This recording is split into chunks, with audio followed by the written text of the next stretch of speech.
Bonjour chers tous. Les impôts sont des piliers des recettes de l'État. Ils reposent sur trois éléments fondamentaux. L'augmentation de l'assiette fiscale, le recouvrement et la collecte de l'impôt et la lutte contre l'évasion fiscale.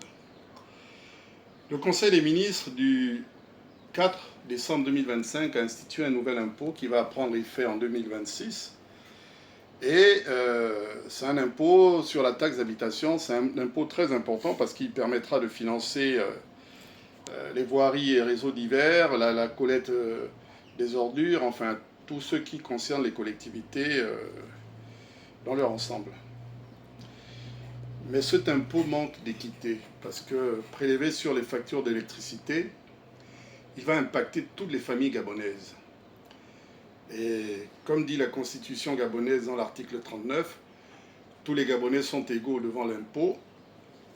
Moi, je trouve que cet article, d'ailleurs, a été à réécrire parce que tous les Gabonais ne sont pas égaux devant les impôts.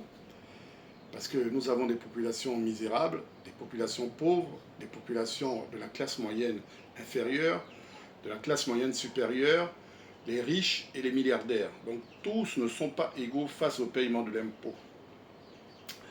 Alors, avant de créer des nouveaux impôts, le mieux aurait été de améliorer les impôts existants par leur efficacité, par leur équité et par leur recouvrement. Les impôts, pour les prélever, il faut de l'activité, il faut de la croissance économique, il faut des revenus pour les ménages, il leur faut du travail. Et créer des nouveaux impôts dans une situation qui est aussi difficile que celle dont nous vivons actuellement, c'est un peu mettre la charrue avant les bœufs. D'autant plus que, avant de créer un impôt qui frappe les Gabonais dans leur portefeuille, il y avait aussi d'autres voies à explorer.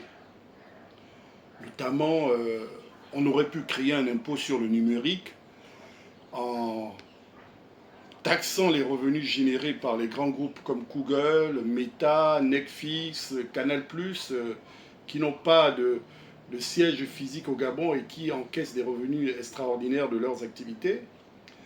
On aurait pu créer un impôt sur la pollution pour les activités qui ont des impacts très forts sur l'environnement, notamment les activités extractives.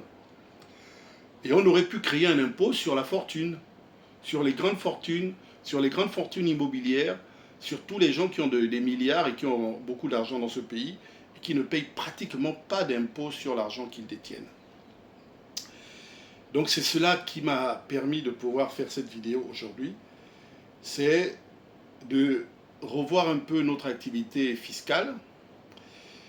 Nous avons aussi des grands groupes ici, des grands groupes étrangers, de communautés étrangères, qui font sortir 1,5 milliard de bénéfices par mois au Gabon, générés par l'activité qu'ils font dans le commerce dans ce pays. Tous les revenus du commerce qui sont générés ici à Libreville, tous les profits ne sont pas réinvestis à Libreville, ils ressortent. Donc il faudrait que nous canalisons ces flux financiers par des impôts. Ça fera rentrer aussi de l'argent dans les caisses de l'État, au lieu de s'attaquer aux Gabonais lambda, aux populations, au Gabonais X qui est chez lui, qui paye sa facture d'électricité et qui sera obligé de sortir un peu plus d'argent pour pouvoir payer la taxe d'habitation, sachant que ses revenus n'ont pas augmenté, sachant que les fonctionnaires attendent toujours la revalorisation de leur salaire, leur rappel. C'est une situation assez compliquée. Et je trouve que la création de cet impôt-là est arrivée trop tôt. Trop tôt. Il fallait explorer les différentes voies que je viens d'énumérer dans cette vidéo-là. Je vous remercie.